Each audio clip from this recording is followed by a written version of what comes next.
Well, welcome to ATG Live, your Thursday night home for all things Star Wars, everything Star Wars, all the Star Everything. Wars stuff. Yeah, you All the name it. Star Wars all the time. All Star Wars all the time. I'm one of your hosts. I'm Pete Fletcher. I'm joined, as always, by my good friend Nick. I think I'm pointing the Hey, right that's direction. me. Hi, This there guy he is. right here. How you doing, Nick? How are things? Things are great. This is the first time back since being in New Jersey with you, because the week we got back, it was you and Lloyd with our friend Silver from Star Wars Thrifting, and last week we were off. So I'm getting back in the groove, and there's no better time to get back in the groove than when there's new Star Wars. So I'm excited to be here, talk to you, do what we love to do on a Thursday night with our friends. Absolutely. So if you're joining us, please make sure to like, subscribe, share, all that stuff that you're supposed to do. If you want to follow us on the social medias, and we do recommend that you do, over there on the right side of your screen, I'm looking at the screen, the right side of your screen is all the things you need to know, where to find us, what you can do. Most important is make sure you're liking, subscribing, sharing, telling friends, telling family members. And if you want to join our Patreon program, you can do that for as little as $3 a month. And we have some interviews coming up that you're not going to want to miss. Part of the Patreon program, one of the great things is you get to hang out with us when we record our long form shows around the galaxy and podcast the Wills, and be part of those conversations with our special guests. And I know we have a couple that are coming up, but Nick, there's a lot going on in Star Wars, and in the couple weeks since you've been gone, there has been a lot, but the big focus has been on the Acolyte. So why don't we hit the news?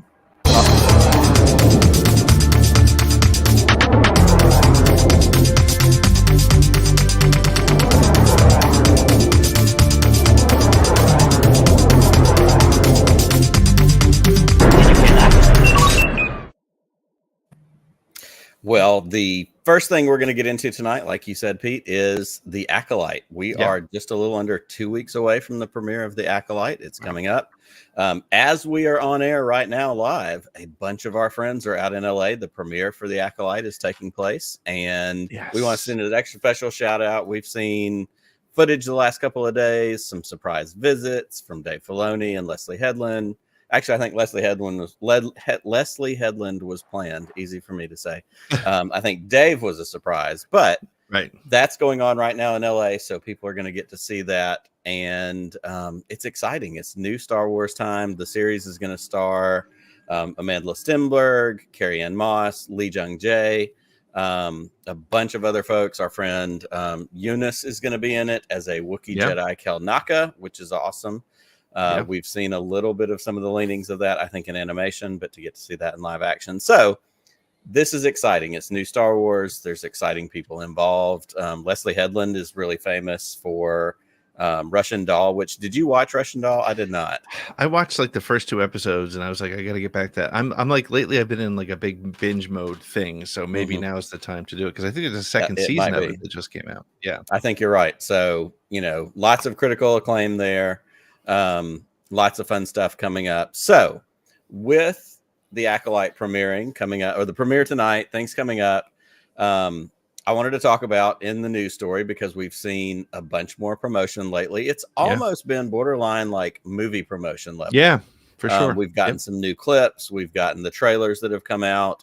We've gotten some behind the scenes stuff, which you don't always necessarily get on the front end of a TV show. We've gotten these pictures, which of course we've picked apart. Are the two characters twins? It's about, somebody killing Jedi and the rise of the dark side. Like, there's a lot of good stuff in it, and we're all excited for it. What do you think about the promotion so far? I know you've got some things and thoughts about, advertising and promotion. That's kind of your wheelhouse. Yeah, well, first of all, I was supposed to be there. I was invited, and I was scheduled to go out, and I was planning to go, but I ended up one of my dogs has an injury, and I'm unable to leave. Plus, dog vet bills are not cheap, so I opted to be an adult and not go. So I'm really bummed about that. But yeah, it's interesting, because the marketing of this has been really, it feels different than Ahsoka and others. But I also think it's because there's 2 things. I think now they know, Disney Plus knows what their shows can do or should be able to do. If you look at the Mando season 1 specifically, and 2, and when Ahsoka came out, it was during the strikes, and so the promotion was minimal. So it feels bigger, than Ahsoka, because it is, but not because I think they didn't want to. Right. So there's a lot of things going into it. We haven't seen really anything in the way of merchandise, I don't think, which, as Star Wars goes lately, merchandise comes later. That's part of the game. Right. I did have an interesting question or a thought for you, which is, as far as we know, Yoda will be in this show because Yoda is 900 years old. He was around during that time. I know from the High Republic books, which you and I have neither one read or really engaged with. Right. Yoda is a presence, but we have not seen him in the trailer. Why do you think that is? Is that to surprise people that go, oh crap, I totally forgot Yoda's here? Or is it for people like our dads who go, oh, I know that guy? Like, Is it a draw? Is it, how does that work for you? I don't know. I think it's, honestly, I'm not so sure that Yoda ends up in this show. Okay. It makes sense on the timeline. On an assignment, perhaps. Yeah, he's there. I mean, he's alive. He's there, but gone with a line of dialogue. Yeah, but I do think with the but if you think about the controversy surrounding if the Sith came back, how come the Jedi Council didn't know? Maybe because Yoda wasn't around. Okay. So that's my thoughts, and I think it'd be cool if he's we see him sort of humping around in the background. But right. That's about it. What are your thoughts on it? I mean, I think it's supposed to be a little bit of, even for a lot of us deep nerds, like we're excited about the hype. We've seen the trailers. Like you just forget about it. You're like, oh yeah, he's here. Yeah. Right. And for people like our dads or, other fans who aren't as informed about timelines, which we're going to get to later in the show, it's just a fun, like, surprise thing. So I don't know. I mean, and I hope we get him. He may not be in there. Yeah. And so then it begs the question, do we get CGI Yoda? Do we get puppet Yoda? Do we get, what is it going to be? So I'd love to be puppet Yoda, but I think it's going to be CGI Yoda if at all. But yeah. Well, we saw the thing the other day. Was it for Skeleton Crew about Phil Tippett? And they're doing some, some Phil Tippett stuff. So maybe we get some Frank Oz stuff in this that we haven't heard about. And that's going to make a great feature in a, behind the scenes featurette after it's all over with. We'll see. I think that would be cool. But speaking of Skeleton Crew, it's funny you say that because Skeleton Crew, I set you up. Yeah, that was nice. That was excellent. Skeleton Crew, and speaking of marketing, I think this is directly related. This showed up online somewhere as the official Skeleton Crew ingot, because what's a show without an official ingot? And the interesting thing about it is it's the first time that we've officially, and I just did air quotes, officially, have seen any of the characters in the show, because the only trailer that has been shown was shown at Celebration in London. Mm-hmm. So my question for you, Nick, is, was this an unintentional slip, do you think? Or do you think this is like literally like they said, screw it, let's just throw it out there and see what people say? I think that Disney and its adopted child, Lucasfilm, I think they're a big enough, professional enough, well enough run organization that I don't think this is a mistake. We get a lot of these when things come out. We get it a lot of times with Lego stuff. Yeah. Yep. I'm not even sure that that's an accident. I think that, there are people whose job is to go, what's going out? What's going to get a check mark on it? What's going to get somebody's signature? It used to be that you could buy, like on eBay, like proofs from ad agencies that were signed off with signatures and that kind of thing. I don't think most of this is an accident. I think it's a way to go, let's put something out there. Let's give them a tease. Let's, throw something out along the way. I also think it's a very big machine. It may not have been an accident. It may have been an accident. There's a lot going on. There's an Acolyte coming out while we're getting ready for a Skeleton Crew to come out. There's a lot of moving parts. There are multiple things in development. Something could have slipped through the cracks, but I don't know. So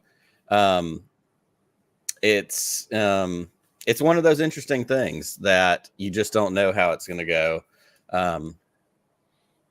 But we're waiting on a trailer. We're waiting. Yeah, on I mean, we know date, nothing about this show, and that's what kind of makes it weird, right? And of course, you had the all the Max Rebo fans like, oh, the anatomy is wrong on that. What is it, an Orlado or something like that? I'm saying it wrong. I'm sure. I'm sorry. I'll turn in my fan card.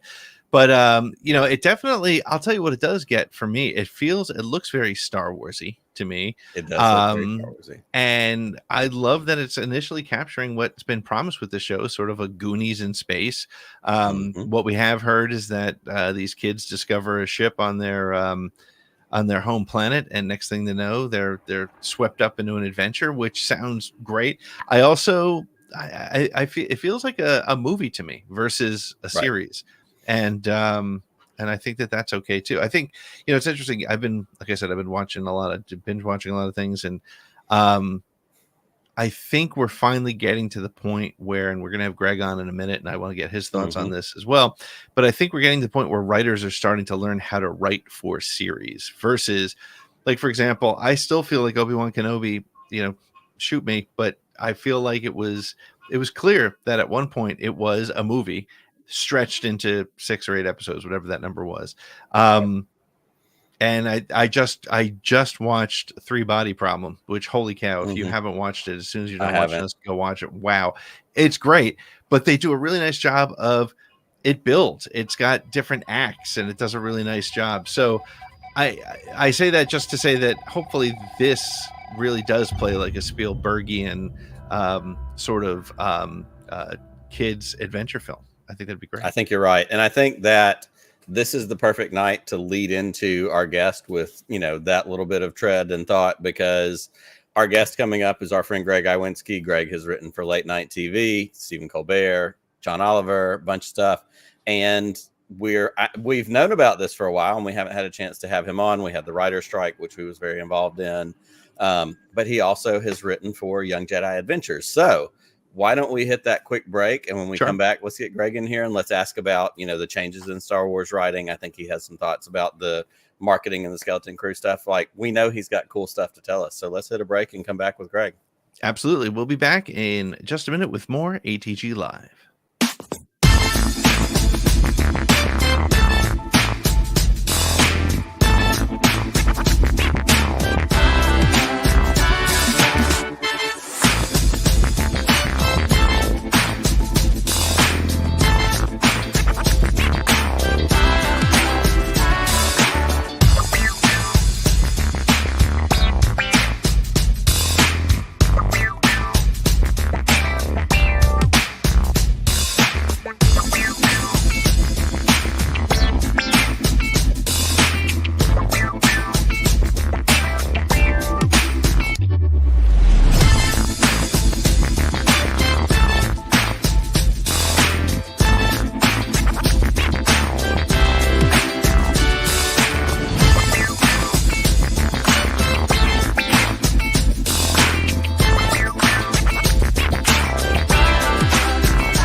Well, we are back with ATG Live, your Thursday night home for all things Star Wars. You want to talk about Star Wars? You got something on your mind? Come and hang out with us on Thursday nights. We're talking about all the Star Wars. And no, I'm not jealous of all my friends who are in LA to something that I was invited to but wasn't able to go to. But I'm fine. You know what?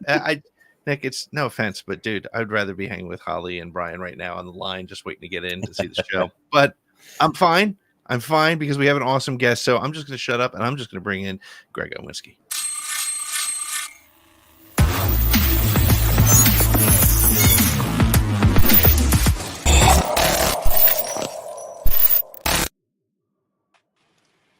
There he is. Hello. How are It's me. It's you.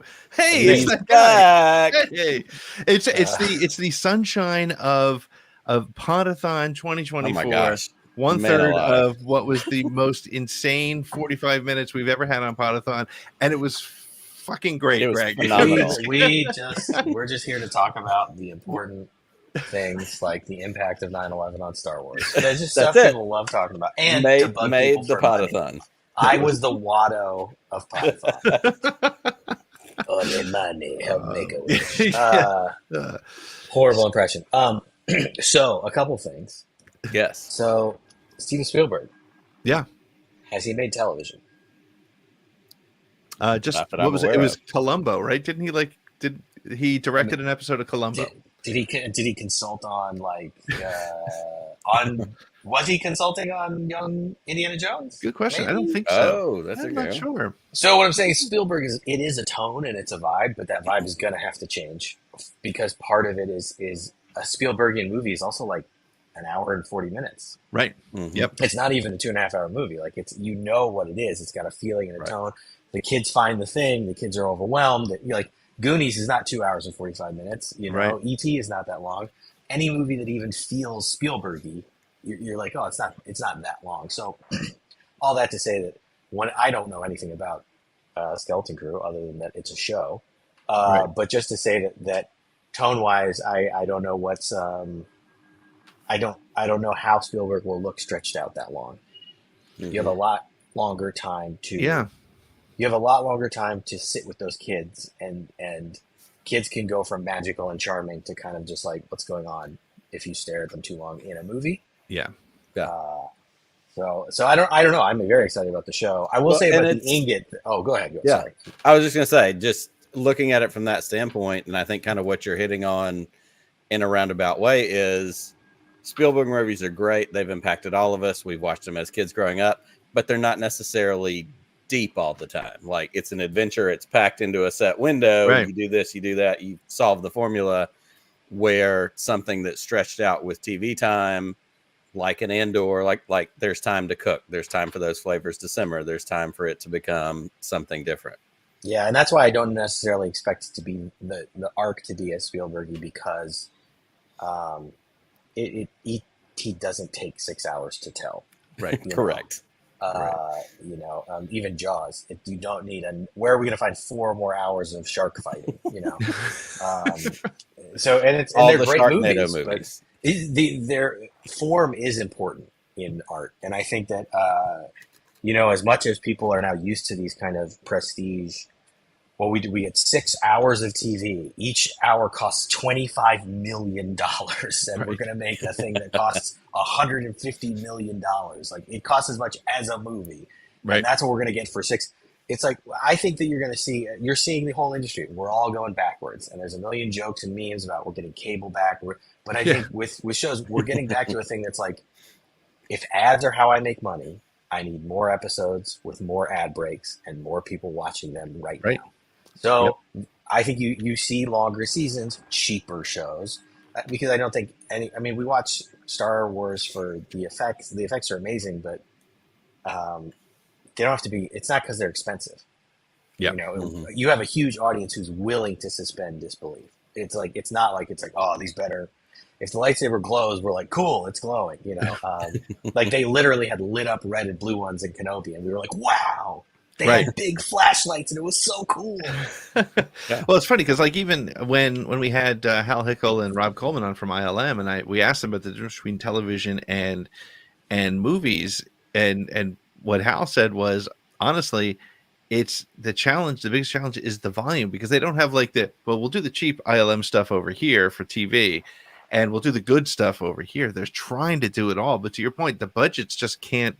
They can't sustain these kind of and it is kind of like I think you're there for other non-TV metaphors. It's like there are kind of super teams like in sports where it's like they can't keep paying their thing, but also there are these issues which are like if I open a hamburger place and it's a very fancy hamburger and it's $35, I might not stay open because it's like you just can't keep doing it. You can do it as a cool little pop-up, but you can't do it forever, and you can't do it in every city. And so I think you see a similar thing with this, and that's fine because I think the bigger change when you guys were talking about with writing isn't maybe it's not just adapting to a 6-episode structure because that really is thought of like a long movie. I think it's now that there will be writers' rooms. What does it look like when, and it's not that many people, but like, what does it look like when 4 people are writing one of these shows or 6 people are writing it instead of 2? What does that look like when new blood who is throwing in ideas, and this is for all of television, all of these shows, what happens when you have someone who's got ideas, but you've got a new person or their friend or whoever it is that's like, oh, but what about this? Maybe we do this. We've all collaborated, and you get that little spark of something from everyone. Well, now you have a lot more of that thrown into the pot. And so I think that will change these shows too, in making sure that when you get to the second and third and fourth season of a short show, it doesn't feel the same over and over again. Because I'm a good writer, but if I'm like doing my third season of Sig, and I'm like, well, this thing worked. So let me try that. Especially in that Star Wars sandbox, right? So there's like rules that they can't just go and then they're going to time travel. You're like, no, we can't it's go a musical episode. Yeah. You can do that in Star Trek. Ooh. Yeah, Star Trek. Both those things. Well, you got AP5 singing every now and then. But speaking I love Strange New Worlds. We need a Star Wars Strange New Worlds. That's my dream. We gotta get that Star Wars Detours thing to finally get released. That was I'll tell you right now, Pete, you don't want to see it. Oh, really? You don't want to see it. Okay. And it's not because like you're going to be so offended. You're just going to go, no, not what I thought it would be. How you gotta go? How into robot chicken am I in 2024?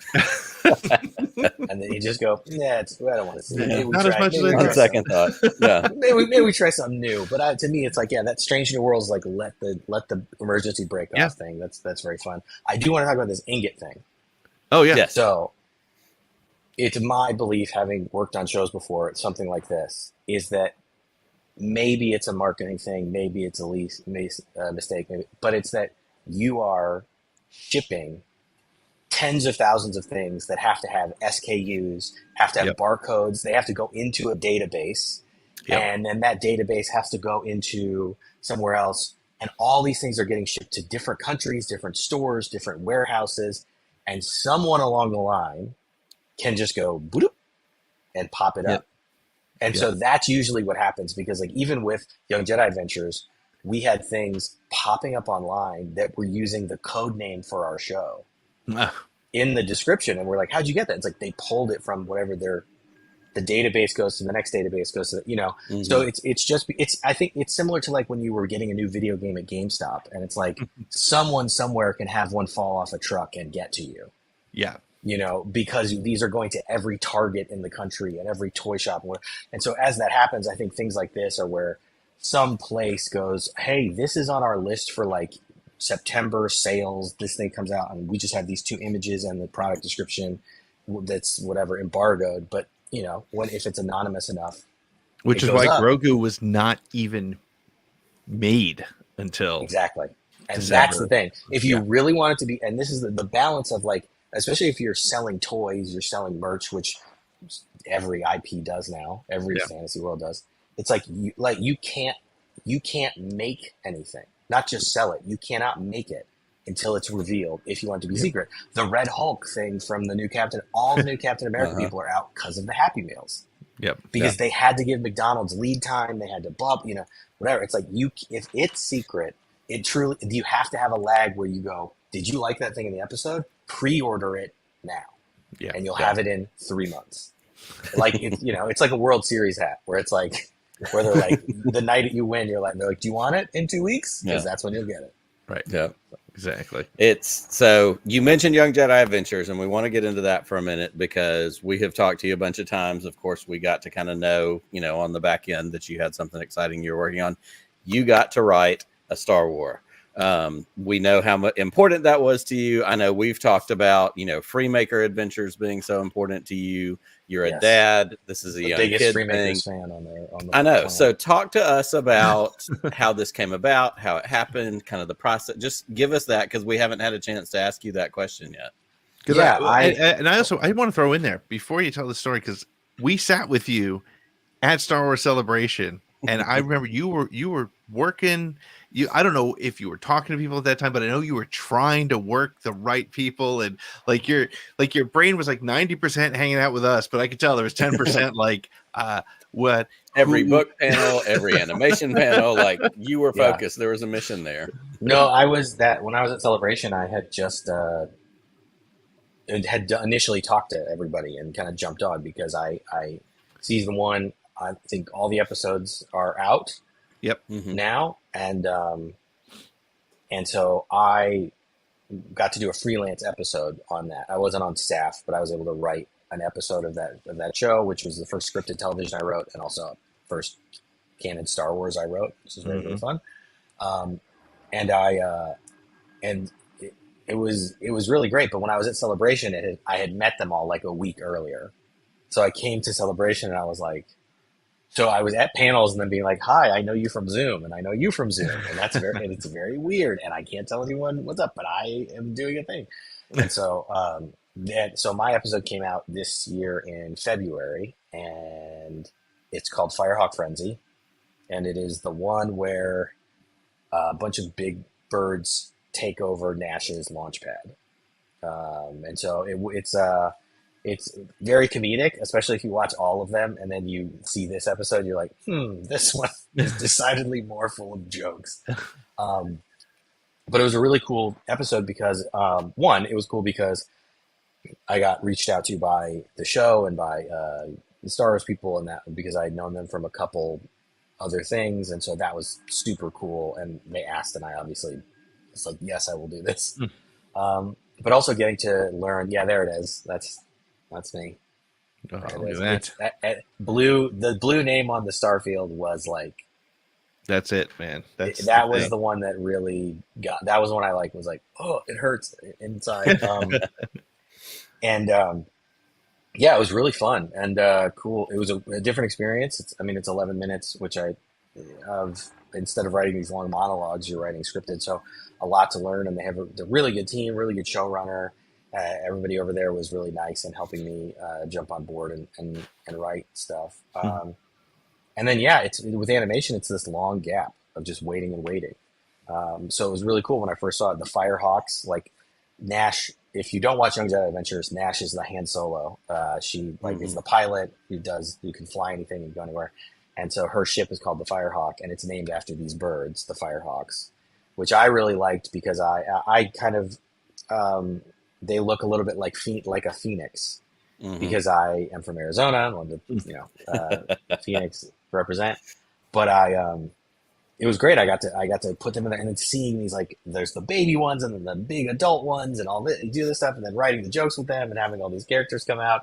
And I will say this to you guys, because it's now in Wikipedia. So that there is a Kuwati guy at the end, a guy from the Kuwait Drive Yard. You did it. I am so obsessed with the Kuwait drivers. And so at the end, the businessman who Nash's parents are trying to impress comes down, and it is a dude, and it's a black dude, which I was very excited. I was in there, I'm like, it's a black guy in Kuwait robes. I put him in. I am new canon. The people from Kuwait are black. I'm locking it in. Does that mean that a bunch of black people sold weapons of mass destruction to the galaxy? Yes, but hey, that's equality. Hey, everybody should have the right to sell weapons of mass destruction. Yes, we all have an equal seat at the table of war crimes. Especially from the guy who's connecting 9/11 to Star Wars. It's not just old white guys anymore, Greg. It's yes, it's young black guys and old white guys blowing up planets. So it was really cool to put them in and just to do all the jokes and the character. It was just so fun, and they're so fun and goofy. And for me, who I have kids, to show my kids the characters and be like, I wrote this episode. I put these jokes in here, and I did that. That was so cool. So I mean, the show is so great because there's these things I didn't think about until they started coming out, which is like there has never been a real way to show your 5-year-old Star Wars unless you want to jump them to a movie that might be scary. There's no thing that's like, hey, this is for you, and it's a way to understand the world. And so watching these shows, you're like, you learn what Jedi are, you learn who Yoda is, you learn how lightsabers work and how they fight bad guys, the Jedi tenets of like working together and being patient and just all of this stuff. Like you're learning who Star Wars is, like what Star Wars is. And so it's so cool to watch my kids and to watch kids just around New York City and, when you're traveling that are into this show because it's great. Like, I think that's what's so crazy is there are kids who are growing up with this as their first Star Wars thing. Yeah. Which is terrifying to me to be like Kai Bright Star, who I care about so much, who's I believe, they're the Firehawks. Yeah. Oh my gosh. I mean, they look so good. Oh my gosh, they look so good.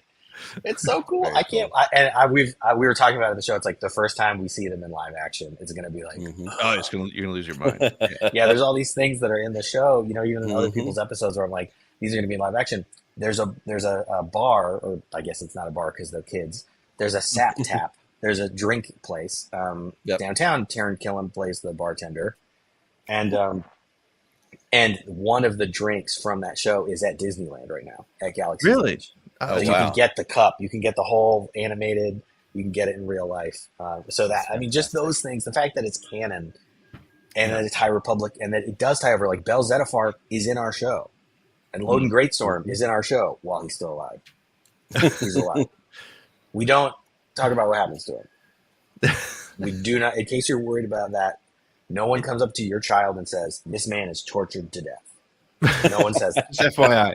Don't But get he too is- attached. So. He's in it pre-death, so he's in it. But Belle's in it with Ember, the Charhound.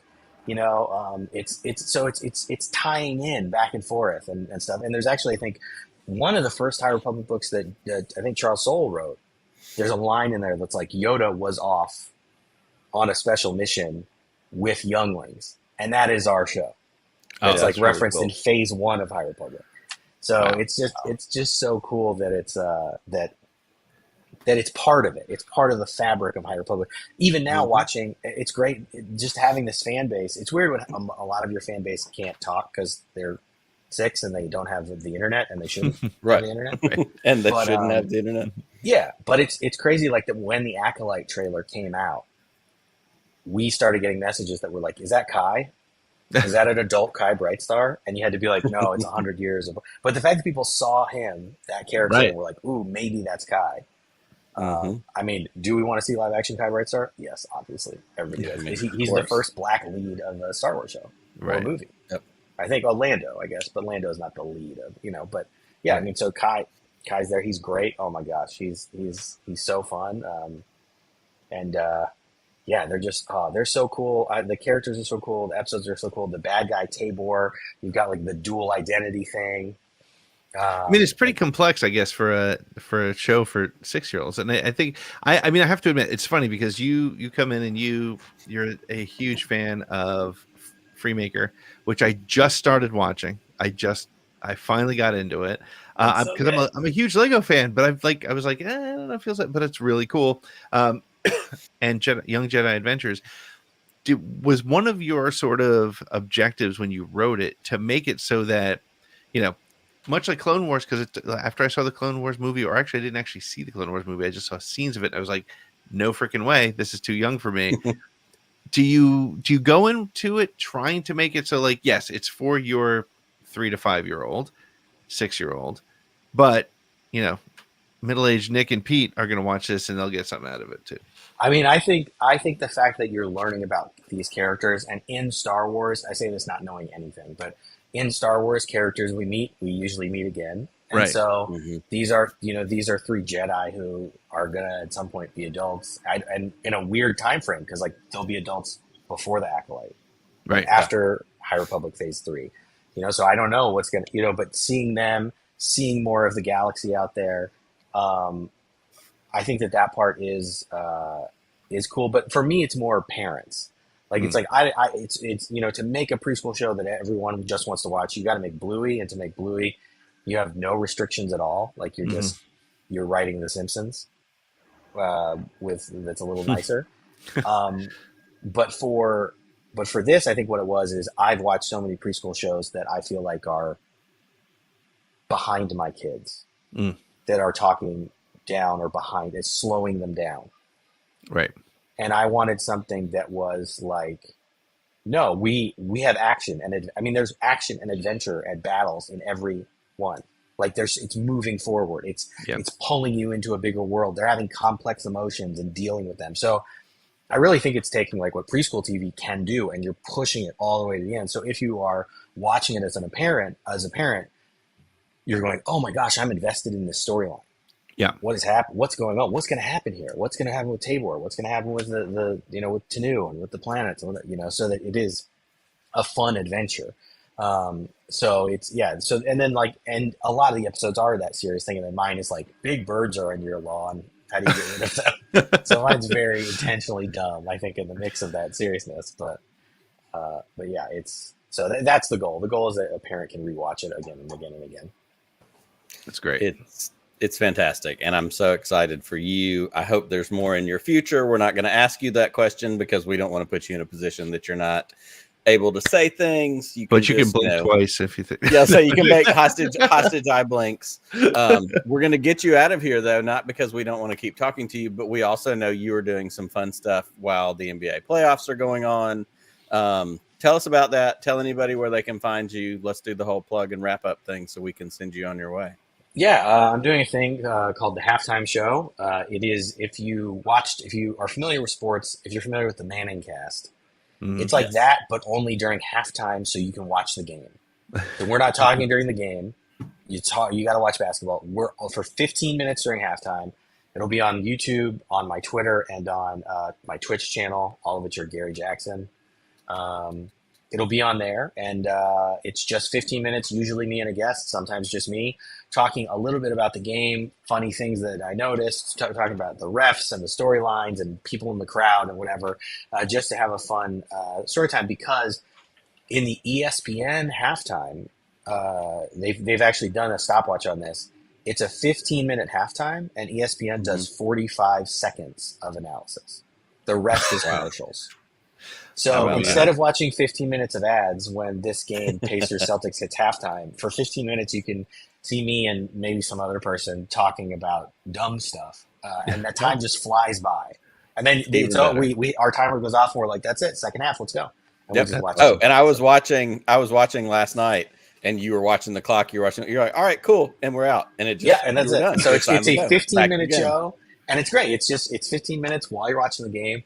Click over and watch us, and then go away. It's not the length of a podcast even. It's like you were going to have to wait for the second half anyway. Just watch us. So we'll be doing every game of the Eastern and Western Conference Finals, and then for the finals we'll be doing it hopefully with some bigger guests and blowing it out. But it's a show that I'm producing and making myself with no budget and no help. So it really is just me and whatever dumb ideas I can think of. Classic Greg Iwinski project. That's great. That's great. Yeah. Awesome. Well, Greg, it's always a pleasure to get to talk to you and hang out. Thank you for always being willing to be a part of this. Thank you for what you and Tim and Jim did for Podathon. It was a special part of the day. We really love that. And we can't wait to see you and hang out again soon. Thanks. All right, man. See you guys. Take care. And we'll be back with more ATG Live.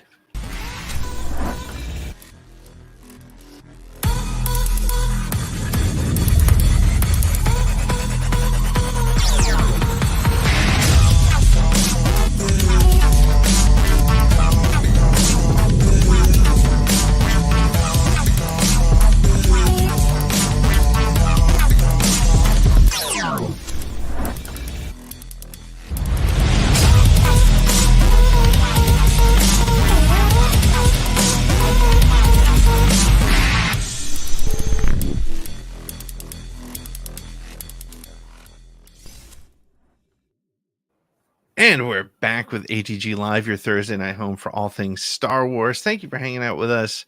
Thanks to Greg. Greg is always great. And Nick, you're the pro here, because I totally forgot to announce at the beginning of the show that we had a guest, and we did. We had a guest, and he was awesome.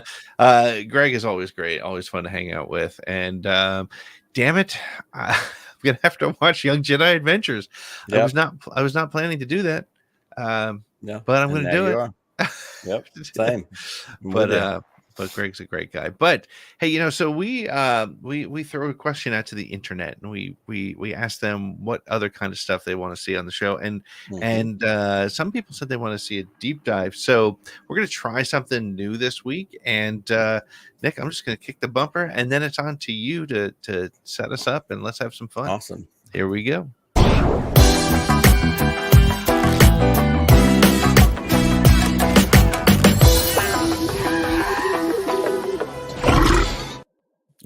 Hey, there we go.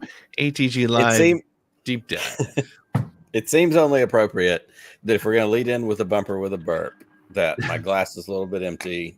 We're just going to get a little, add a little bit more in there.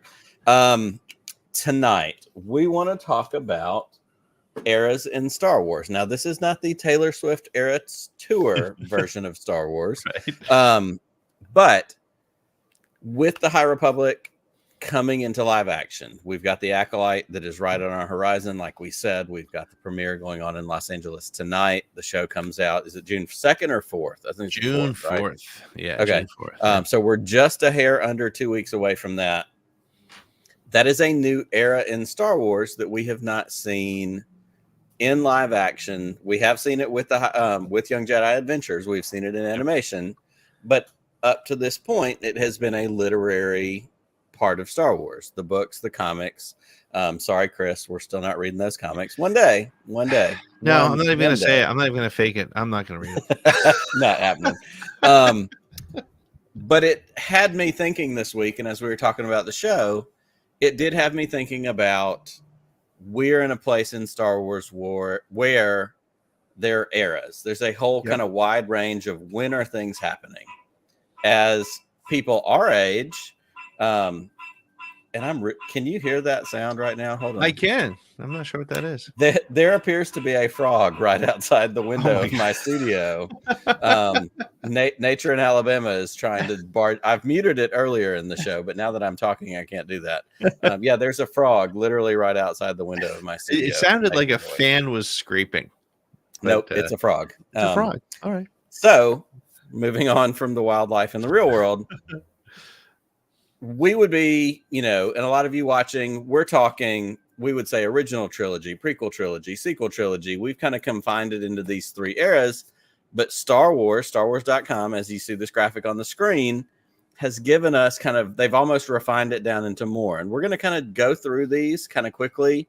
I want to talk about what it means as far as a property as big as Star Wars. Okay. To have this many options, to have this many things. So if you're, if you watch Star Wars, you like it, it's just, oh, this is fun. But you're going, where does the Acolyte fit in? This is going to kind of hopefully shed some light on a little bit of that and just talk about, even from a storytelling nuts and bolts standpoint, do you like this? Do you like something this big? We've had conversations about, do I have to read the book? Do I have to have seen the comics to appreciate the show? Do I have to have seen the animation to appreciate the show?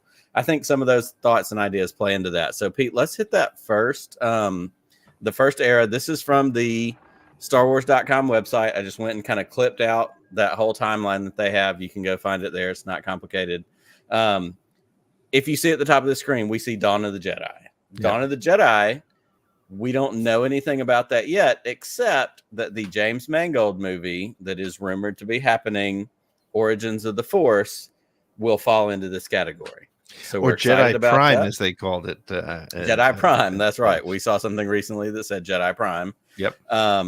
So then within that era, and I need to put it up on my screen. There we go. I'm sorry. I need to lose it. Old Republic. Old Republic is found among the worlds of the Galactic Core. The Jedi Order emerges to protect it. This is as it continues to, develop,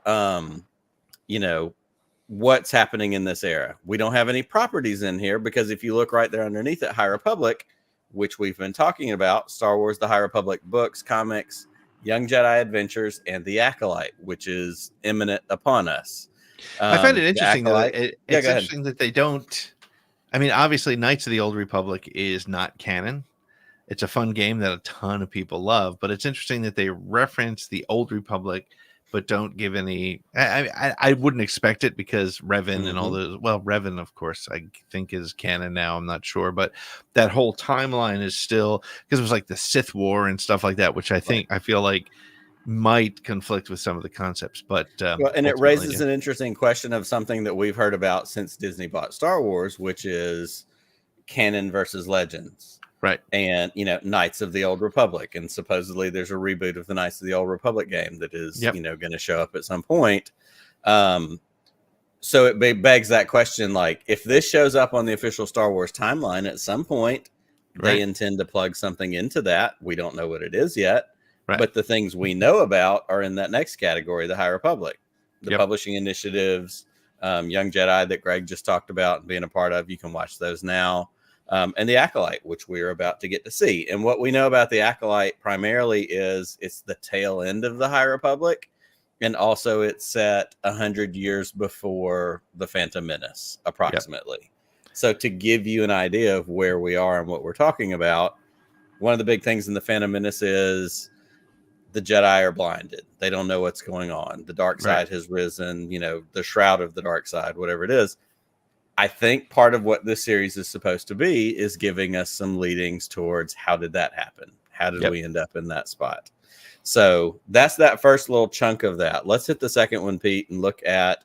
So then we get Fall of the Jedi. Action is. Yeah. There's so much stuff in here. And I didn't think that when I was clipping these out. Yeah. Because I lumped some of these differently because, again, my brain was in OT, you know, prequel trilogy, original trilogy, sequel trilogy mode.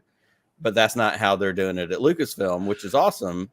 So we have Fall of the Jedi, Phantom Menace, Tales of the Jedi, which we got last year, the little animated series, Attack of the Clones, the Clone Wars series, which is key for so many Star Wars fans, and Revenge of the Sith. So you get the prequels, and this is where it comes apart. This is where we see the, you know, the shrouding of the Jedi, what happens, how do we get to this point? But then beyond that, and this is what really intrigued me as I looked at this timeline this afternoon, Tales of the Empire that just came out, another animated anthology series. Bad Batch, which is that post Revenge of the Sith, because we get Clone Wars and we get Clone Wars Season 7. And there's kind of that funky overlap with Clone Wars Season 7 is Revenge of the Sith, right? Like Anakin and Obi-Wan run off to help save Palpatine from General Grievous at the beginning or at the last, you know, 4 episodes of Clone Wars Season 7. But then when you move into that next phase, we've got Rogue One, we've got Solo, we've got the Jedi Fallen Order and Survivor games, Andor, Rebels, Vader Immortal, Rogue One. I said Rogue One. Like all these things that I'm going, but here's, you see that marked timeline. Where does Rogue One end? About 30 seconds before A New Hope happens. So we jump in to that next second phase. Age of Rebellion, New Hope, Empire, Jedi, Battlefront 2, and Squadrons. And I love that they have included the video games in this because some of these video games have become a part of canon. And so it creates this way for us to go, okay, like this makes sense. Whether you're a deep dive nerd, like we sometimes think we are, and then I talk to somebody else and go, oh, you know way more than I do. And then, you know, but also like somebody like our dads. You and I both talk very regularly about our dads and their engagement with Star Wars and watching the TV shows, but not watching the animation. I think I asked you before I came to New Jersey, you know, is your dad watching Bad Batch? You're like, nope, not doing it. Nope, doesn't care. Neither is mine. But my dad has watched Ahsoka. I saw him the other day and he was like, so when does that show come out? It's coming out soon, right? Talking about the Acolyte. What do I need to know?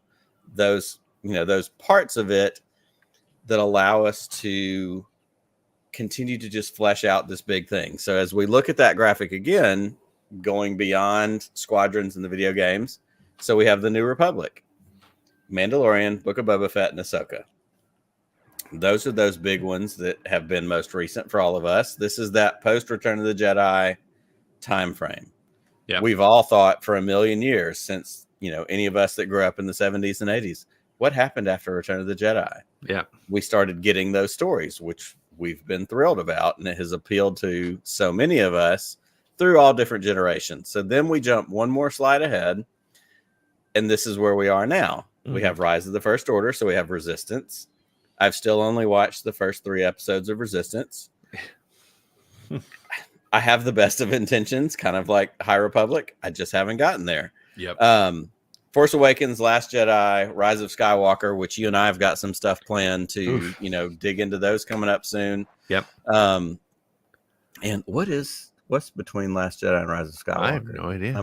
I'm old and I can't read. Oh, is it Galaxy's Edge? Yes, it is Galaxy's Edge. That's exactly what it is. So we have that going forward, and then we have New Jedi Order. That last little bit right on there. And it's blank. I didn't make it blank. It's blank on the StarWars.com website because what's going to fall into that box is the Rey movie that we know is in production. We've gotten lots of news stories in the last several months. So we have these eras. This is where Star Wars goes. And if you're watching, like I said, if you're not as into it as Pete and I are, if you're more into it, like even then you're going, I'm not sure I know where this happens. What's going on here? So I wanted to kind of lay that out in front of us. And then I wanted to ask you a couple of questions, Pete. Sure. The first one is, as a Star Wars fan who saw, A New Hope in the theater, it wasn't New Hope, then it was Star Wars.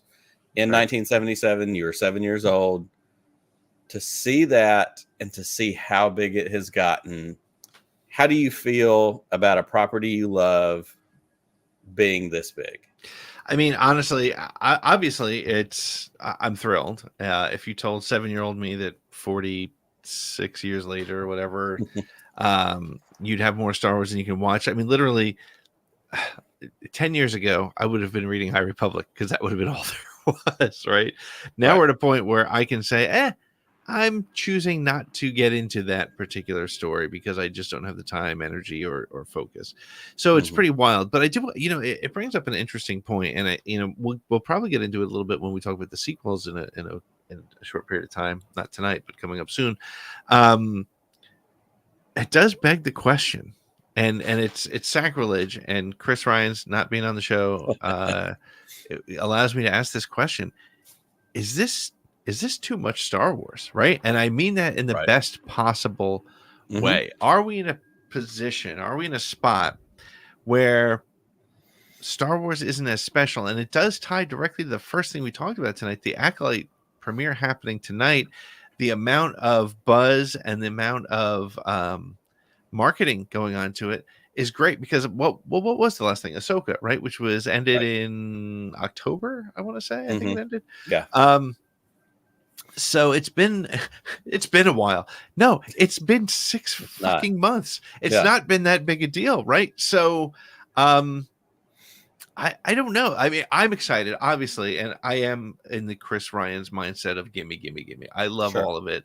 But I wonder is that part of the challenge? I mean, nobody cares about any of the Marvel stuff, and the only reason they care about, and I'm saying nobody cares, I'm sounding like one of those crazy YouTubers, but there's no denying that the interest level in Marvel has waned a bit, and it has nothing to do with the politics or the diversity or whatever. Not the things that the people online would have you to believe. Right. It's volume. The reason we're all keep up.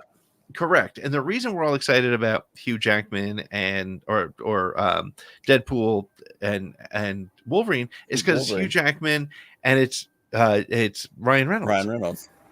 If it was like, I don't know, 2 random characters, if it was Doctor Strange and I don't know, Dr. X, I don't know if anybody would care that much, right? That's exactly the point, because like you and I have talked about this. I'm sure I've said it on shows at some point. Like, I don't go to the movie theater very often anymore because one, the window has shrunk so quickly from when something's in the theater to when it's on streaming that I don't have to. And I have a million kids. The Fall Guy is coming out on video. Yeah. It's 2 weeks. Today or tomorrow. 2 weeks ago. Weeks. And so for me, movies have become, and it can be this way anyhow, like movies have become an event thing. Yep. If it's a Star Wars, I'm going to the movie theater, even if it's a re-release. We went and saw Phantom Menace in New Jersey together. If you put, the first 2 episodes of The Acolyte in the movie theater in Montgomery, Alabama, I'm going to it. Yeah.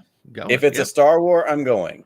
Yep. It got to the point with Marvel movies that it had to be a major, if it was an Avenger movie, if it was a, meet-up level movie.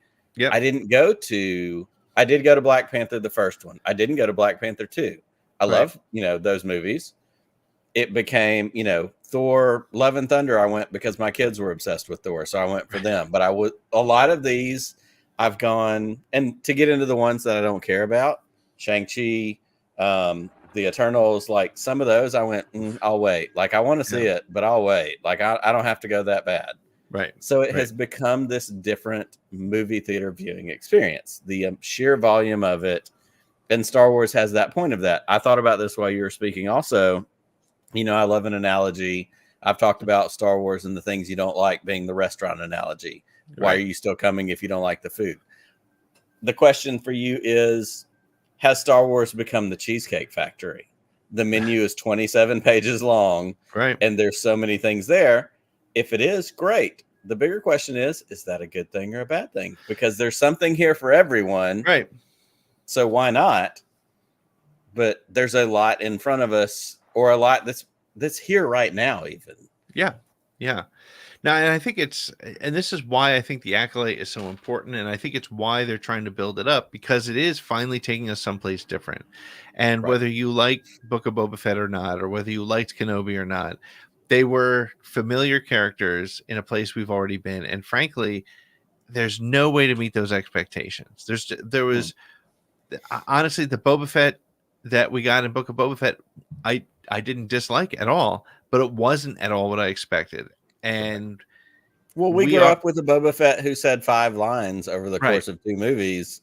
And so 45 years later, we're like, oh, he's got empathy, and he's, sympathetic with native cultures, which is fantastic. Like, we're all about that. We're also rational human beings, and we recognize that these sort of when these franchises get to this size, it's not always going to give us what you want, right? And I actually just saw, somehow I stumbled into a conversation about Star Trek, and there's people that they call it New Trek, I think, and it's I don't know where the line is drawn, but it's very similar. It's become a pejorative, right? Correct. It's become this kind of dividing line of whether or not you're a fan or not, right? And right now there is a ton of Star Trek. I'm not a huge Star Trek fan, so it's interesting to look at Star Wars like Star Trek. I'm not a huge Star Trek fan. I've watched the Strange New World series, which was great. I really enjoyed that. I didn't watch Picard, even though I loved Next Generation. I didn't watch Picard because I was like, it's Star Trek.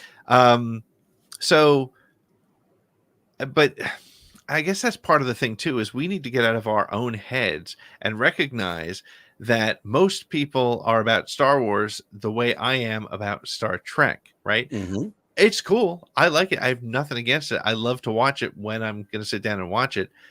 But if I miss Skeleton Crew, I'm going to be okay if I'm the average fan, because that's the one about the kids. I don't care about that. Yeah. Which is the one with Baby Yoda? That's the one I want. That's the average adult. This is us in a Resistance. Right, exactly. Yeah. 1 million people someone literally today tweeted, just finished rewatching Resistance. It's so great. If you haven't, I encourage you to. And as I read their tweet, with no malice in my heart, not one mean, bad, evil, ugly thought, I just went, I've tried to watch it 3 times and it doesn't do it for me. Right. And it's great. I don't have to be mad about it. I don't have to pitch a fit to a creator that goes, why didn't you make this something that I would like?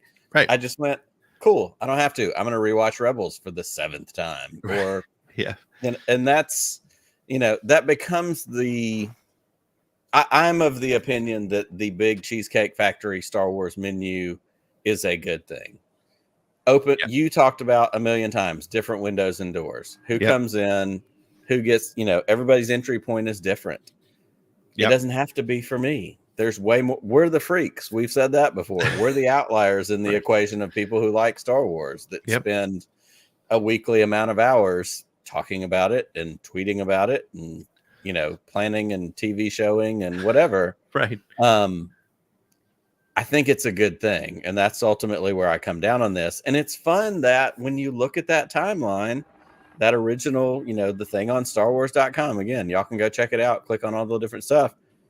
The very first thing on that timeline and the very last thing on that timeline, there's nothing there. Dawn of the Jedi, New Jedi Order, those are still uncharted territories. Yep. Those are undiscovered countries, to borrow a phrase from Star Wars. Trek. There you go. Star Trek. Those are eras that are still coming, and there's still stuff that can be filled in there. That timeline can continue to spread out. It's like when you're editing a video and you scroll your thing and you're like, oh, I've got the big view. And then you zoom in, you're like, oh, there's a bunch more space in here. But there's a lot still in front of it. And I think, though, that's a really important thing for the average fan to try to remember, is that not all of this is going to be for you. And that's okay. That's totally okay. It's actually a good thing that you honestly, and Marvel has gotten that way for me. there was too much, and I think even Bob Iger said something about it. There was too much too soon. And it was hard to keep up with. And I mean, they're even rebranding, and it's interesting too, what we talked about a little bit earlier. Marvel is rebranding a little bit right now, so that you know what you don't have to, what are the things that you have to have done homework for, and what are the things that you can just jump into. And how do you feel about that? Because I've seen a mix of opinions. It's a weird that they have to rebrand it, but it makes sense that they are doing it. And I think Skeleton Crew is going to be that first show for Star Wars. I think if they do Skeleton Crew right, all you need to know is that it's in Star Wars. You don't need this history lesson to know where it fits. And I think that that's their big challenge right now, right? I would venture a guess that if I was to talk to my dad today and say, tell me what you know about the Acolyte, he wouldn't know where it was on the timeline. And you know, it was a problem. It's been a problem since day one, honestly, in that I remember talking to people when Rogue One came out. They were like, where is Jyn Rey's mother? Is there, like, what's the connection? Right. Yeah. Maul showing up in Solo. I remember walking out of the theater. I had to explain it to my friend. I was like, okay, here's what you missed. So here's the deal. Wait, I thought he was dead.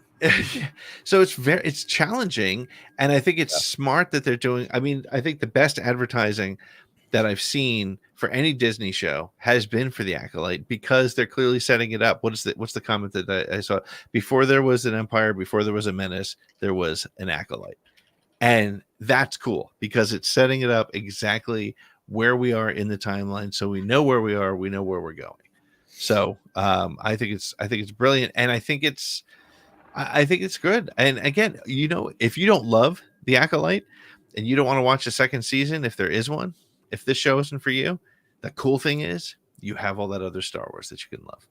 Yeah, it's well, first of all, I do want to respond to Brian Finney. He said, instead of windows and doors, Nick climbs down the chimney like Santa Claus. I'm all but certain this is a commentary on the gray in my beard. So I want to say Pete has more, but it's not fair to do that either. But it's true. It really is. It's to me, it's a plus. There's so much out there. There's so much still coming. There's so many things I want. I still want the Taika Waititi movie. I still want the Rian Johnson trilogy. I don't know if we'll ever get them. Give me Rangers of the New Republic. Somebody tweeted something today and said, with the little wrap up, pin they put on Bad Batch, that Omega is going to go be a pilot for the Rebellion. So let's make Omega a part of Rangers of the New Republic. Let's have Omega shoot down Cara Dune by accident, and just be like, I'm doing a test. I'm doing my little flight. I'm doing the tech maneuver. Fire. And then something boom, happened. There she goes. We can all cheer. It's nothing but a positive. I'm excited that we are again. You and I cannot imagine. We can't imagine because we're here now. But as kids, we could not have imagined a third of this much Star Wars that was in our future. Because we had the original trilogy. And this is also funny in its perspective and being grown-ups, quote unquote, as we would say. Jedi came out in 1983. Right. Phantom Menace came out in 1999. Right. If I'm doing the math, that's 16 years, right? Yep. That's not that much time, but it was an eternity. And we thought we'll never get another Star Wars. And we had the books, and we had, I love the Timothy Zahn original Thrawn trilogy, the new Jedi Academy trilogy, Kevin J. Anderson, these books that were a part of what kept me in Star Wars. I didn't read comics, but then all of a sudden Phantom Menace showed up, and it became this whole, and then there was a lull after Phantom Menace, and we thought, okay, that's it. It's 6. He did the, whatever. And then we hear TFA's coming. And we, things started happening. Couldn't have begun to guess it. Benny says it right here. 1984, I thought Star Wars was over. Yep. It was. I mean, for all intents and purposes, it was. And now, we have, you can't swing a cat without hitting a Star Wars. Like that's just the way, a loath cat, if you will. And I think it's great, but I also start to wonder sometimes if that hurts the franchise. And I'm hopeful that Iger and Kennedy are looking at Marvel and saying, okay, that was good until Endgame.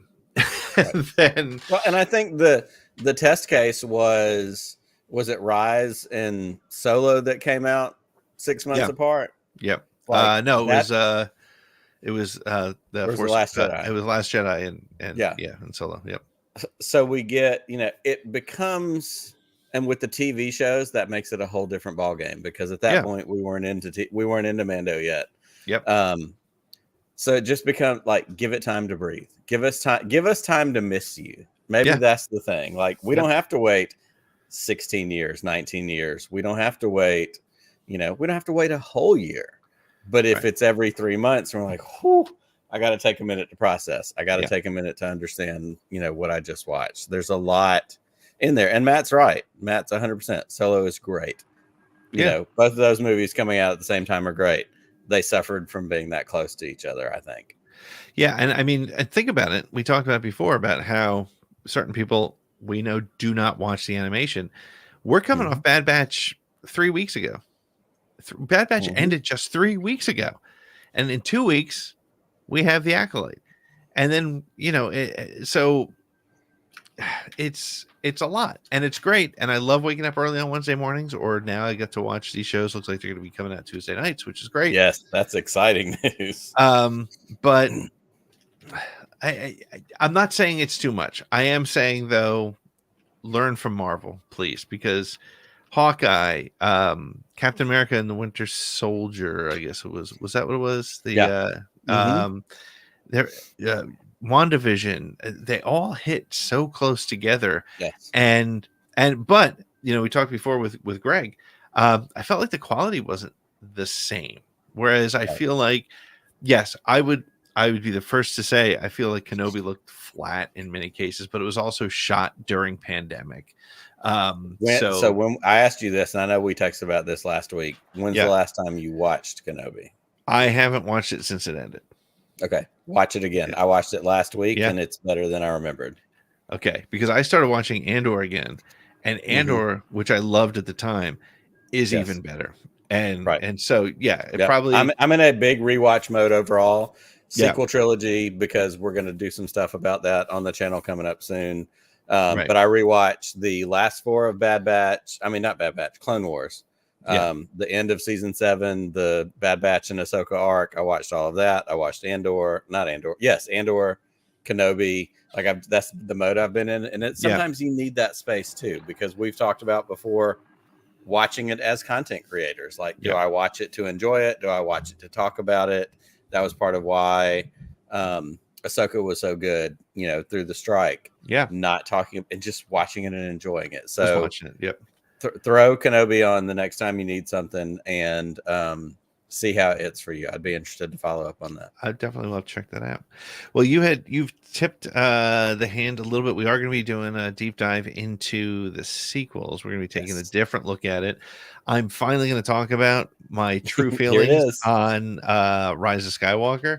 I'm not going to hold back, but I'm also not going to be an asshole, which is that's the next t-shirt.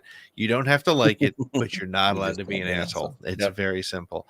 And coming up on the podcast, in the podcast stream, we're going to be putting a couple of the interviews that we had from Podathon.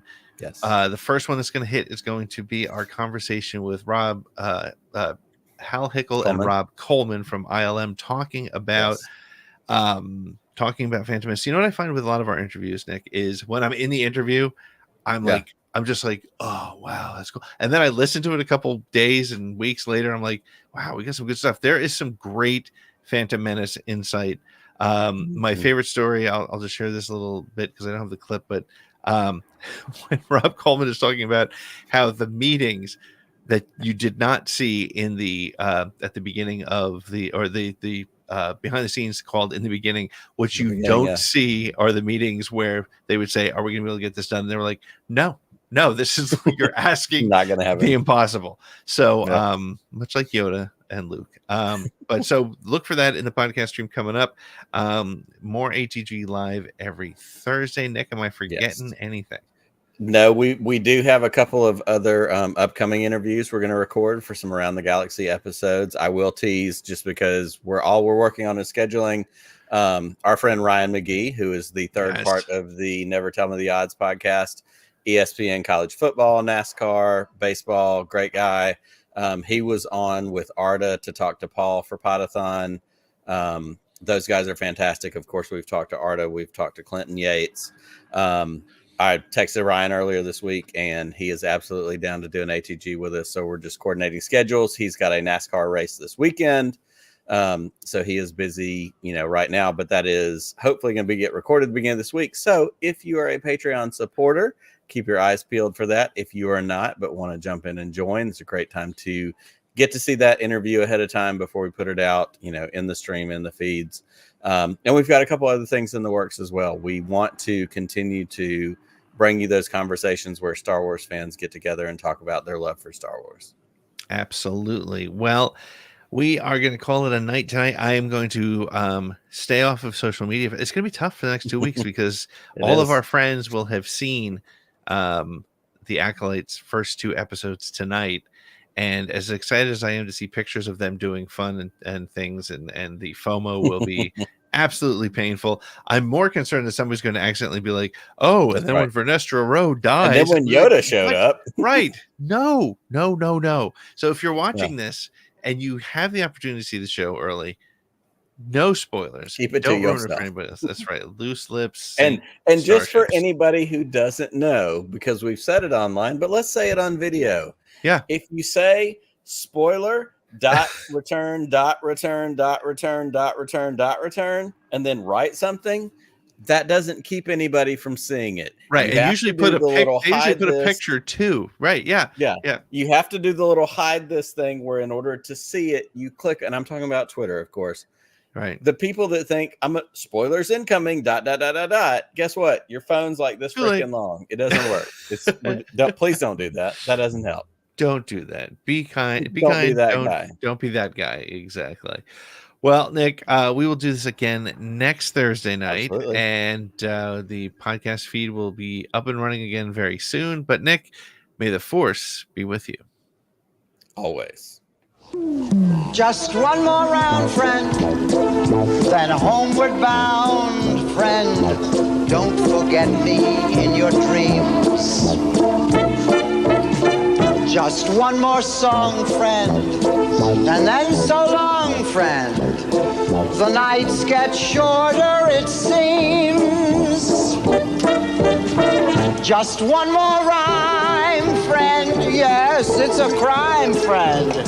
But you know time, friend. Time can fly. So it's good night, friend. Good night, but not goodbye.